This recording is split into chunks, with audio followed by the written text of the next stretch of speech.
What are the main mistakes founders do? Building a product nobody needs, burning through all the cash on the wrong go-to-market strategy, fallout with the co-founders, or taking money from the wrong investors. In this episode, we will discuss the top 10 mistakes founders can avoid. We will focus more on SaaS founders, but we cover mistakes which are common both with early stage founders and late stage founders. We are not just uncovering common pitfalls that SaaS startups make, but we dive deeper with insights and strategies that could very well be the difference between thriving and merely surviving in this dynamic tech ecosystem. Some of these mistakes can not only cost you the job as a CEO and founder, but could also cost you the business. Intro.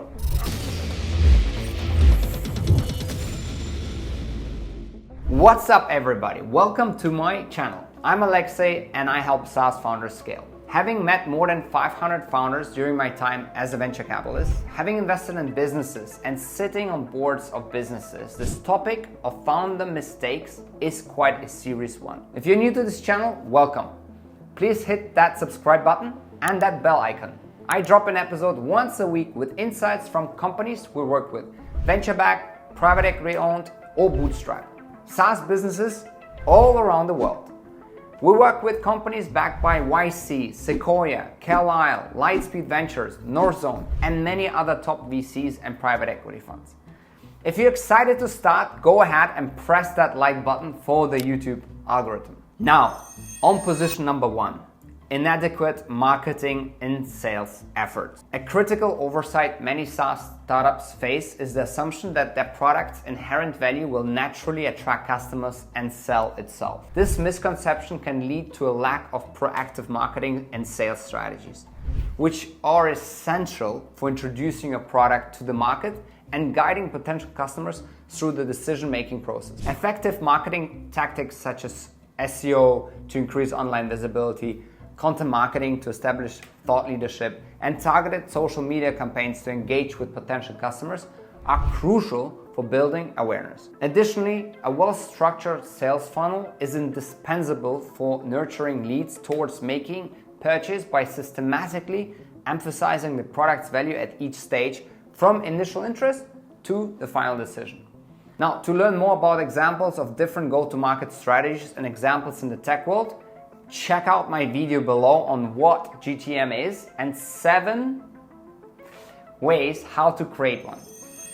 Now on number 2, poor customer service. In the digital age where alternatives are just a click away, poor customer service can be a startup's downfall, leading to a damaged reputation and increased customer churn. Today's consumers expect not only quick but also empathetic and effective support. Failing to meet these expectations can drive customers to competitors, while investing in quality support can turn a potential crisis into a demonstration of your company's commitment to its users. Actively soliciting and incorporating customer feedback is also vital, as it provides direct insights into how your product and service can be improved, but also how your offerings evolve in alignment with customer needs. Leveraging customer feedback and metrics such as NPS, Net Promoter Score, for continuous improvement ensures that your service remains aligned with user expectations, fostering loyalty and satisfaction. Now in position number 3, overlooking customer retention. Focusing exclusively on customer acquisition while neglecting retention is a strategy full of risk for SaaS startups. Retention is a cornerstone of sustainable growth and profitability, as it costs significantly less to retain an existing customer than to acquire a new one.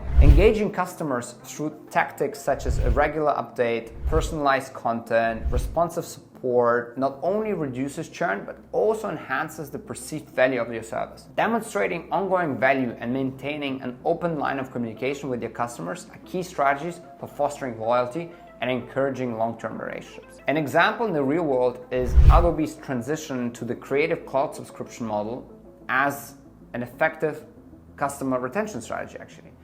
By continuously offering new features, updates, and integrations, Adobe has managed to keep its user base engaged and satisfied, ensuring a steady stream of revenue from existing customers. This strategy of adding continuous value and maintaining a commitment to innovation has helped Adobe achieve and maintain high retention rate. In fact, a lot of the bolt-on acquisitions in the SaaS world and even some transformational deals in software are all about revenue extension and improvement of your odds in the race of new features to keep your customers rather than losing your customer to the competition, which keeps bringing on new features. As a key takeaway here, customer retention should be a priority for any SaaS startup looking to achieve long-term success. Now, on position number 4, bad onboarding processes. An overly complicated and unclear onboarding process can significantly deter new users from fully adopting a SaaS product.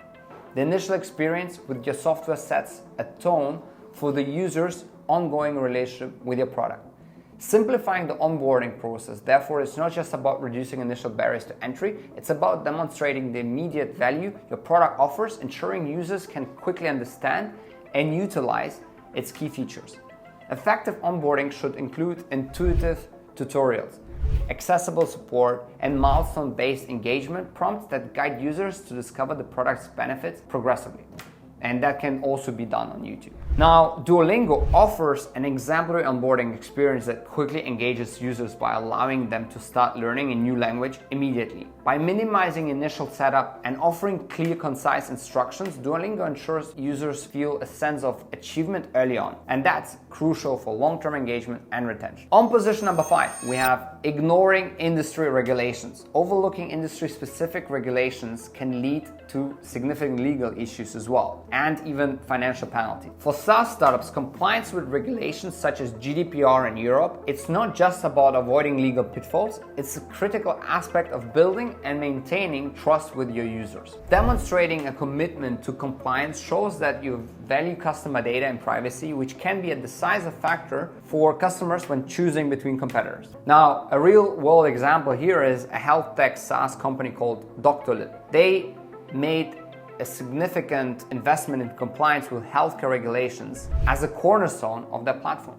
This commitment to security and privacy has been crucial in its adoption by healthcare professionals and patients alike, showcasing how regulatory compliance can serve as a strong foundation for growth in sectors with stringent legal requirements. Let's stop here for a minute. If you like this content, can you please give us a like and subscribe to the channel? We put a lot of energy into these videos, so getting likes is a big sign for us that we are on the right path. Now, number 6, failing to adapt to market changes. Agility in the SaaS industry is not just an advantage, it's a necessity. The risk of adhering too rigidly to an initial plan is significant, as the market's rapid evolution can render today's innovative product tomorrow's outdated solution. Staying responsive to market trends and customer needs allows a startup to pivot its strategies, ensuring continued relevance and growth. This agility involves not just tracking emerging technologies and competitor movements, but also actively seeking and incorporating customer feedback to refine and evolve the product offering. A really famous example is how BlackBerry failed to adapt to market changes.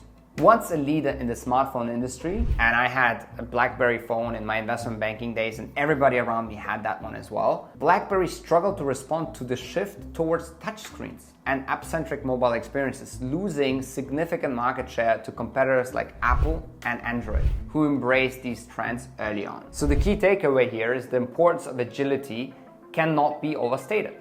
To avoid the pitfalls of a rigid business model, SaaS startups must remain vigilant and flexible, ready to adapt strategies in response to a new market trend and customer feedback.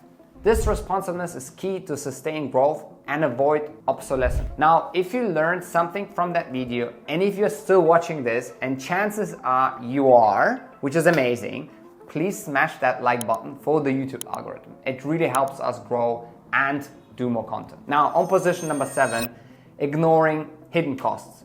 The allure of rapid scaling and growth can often lead startups to overlook the myriad of hidden costs that accompany expansion. These costs lurking beneath the surface, ranging from cloud hosting fees, data security, customer support, compliance, and other regulatory costs. Such expenses, if not anticipated and managed wisely, can significantly cripple a startup's growth trajectory and profitability. Thorough financial planning and budgeting are indispensable tools in the arsenal of a SaaS startup, enabling the business to forecast and mitigate these hidden costs effectively. By adopting a proactive stance towards financial management, startups can ensure that they are not caught off guard by unexpected expenses, preserving their runway and enhancing their capacity for sustainable growth. Now, the eighth avoidable mistake is lack of a unique value proposition. In the competitive SaaS landscape, a unique value proposition, UVP, is not just a marketing tool. It's the essence of why customers choose your product. A compelling UVP articulates the specific benefits and solutions your product offers, addressing the pain points of your target audience in a way that no other product does. Without a clear UVP, a SaaS startup risks blending into the background, unable to capture the attention of potential customers. Developing a UVP requires a deep understanding of your customers' needs, competitive analysis, and an honest assessment of what sets you from the others apart. This differentiation is crucial for cutting through the noise and attracting a loyal customer base. A really good example is Trello's success and its attribution to a clear UVP. They provided a simple, intuitive tool for project management and collaboration. By focusing on ease of use and flexibility, Trello distinguished itself in a market filled with complex project management solutions, appealing to a broad audience ranging from individuals to large enterprises. And that's also why Atlassian acquired them. Now, before I cover my ninth point, please hit that like button. On position number 9, building something no one wants. A foundational error many SaaS startups make is developing a product without validating its demand in the market. This misstep can lead to significant resource wastage on a solution that doesn't even meet a real or sufficiently large problem. Market validation involves engaging with potential customers early and often using surveys, interviews, and prototype testing to gather feedback and gauge interest. This process helps refine the product concept, ensuring it aligns with customer needs and has a viable market. Ignoring this critical step can leave startups with a product that, despite its innovation and technical excellence, will find no takers. A real-world example is Google Wave, which was a groundbreaking software framework for real-time collaborative online editing announced back in 2009. And that's an example that, despite being technologically advanced, it failed to gain traction because it didn't address a clear customer need or fit seamlessly into existing workflows. The lesson from Google Wave's failure is the importance of validating the market need before full-scale product development. Avoid the costly mistake of building something no one wants by prioritizing market validation. In fact, you can ask customers to first pay you before you build the product. That's an easy way to validate people want your product. Before I finish with the last mistake founders can avoid, please comment below and feel free to add other founder mistakes I missed out on. Now, on position 10, underpricing your product. Setting the right price for your SaaS product is a delicate balance that can significantly impact your startup's financial health and market perception. Underpricing, while tempting as a strategy to attract initial users, can undermine the perceived value of your product and make it challenging to achieve sustainable revenue growth. It's essential to conduct a thorough market analysis, understand your cost structure, and consider the value of the product and the value it provides to customers rather than basing your pricing purely on competitors. Value-based pricing strategies can help align your pricing with the benefits your product delivers, ensuring you're not undervaluing your solution or leaving revenue on the table. In the context of SaaS, pricing is particularly key because it typically is based on a subscription model and making the perceived ongoing value critical to customer retention and the long-term revenue. Real-world example is Evernote, where they faced challenges with its initial freemium model, which led to underpricing its premium features. By reassessing its pricing strategy to better reflect the value of its advanced features and the costs associated with providing top-tier service, Evernote was able to improve its revenue model and it was able to continue to invest in product development. Now, carefully consider your pricing strategy to avoid the pitfalls and underpricing. So, to summarize, the top 10 avoidable mistakes for founders are: Number 1, inadequate marketing and sales efforts. Number 2, poor customer service. Number 3, overlooking customer retention. Number 4, bad onboarding processes. Number 5, ignoring industry regulations. Number 6, failing to adapt to market changes. Number 7, ignoring hidden costs. Number 8, lack of a unique value proposition. Number 9, building something no one wants. And number 10, underpricing your product. I drop an episode like this with strategies and concepts for your tech business once a week. Please hit that subscribe button and that bell icon so you get notified every single time I release an episode. If you have a fellow founder, if you have a team member, if you're part of a Slack group, Telegram or WhatsApp group with other founders that could get value from this video, please share this with them. One video I highly recommend you watch after this one is Top 10 Books for SaaS Founders. In that video, I cover why those books are super important to me and what lessons I learned, including what mistakes I avoided doing by reading those books. I want to help as many SaaS founders as possible and scale their businesses. Thank you for joining me on this journey. See you in the next episode.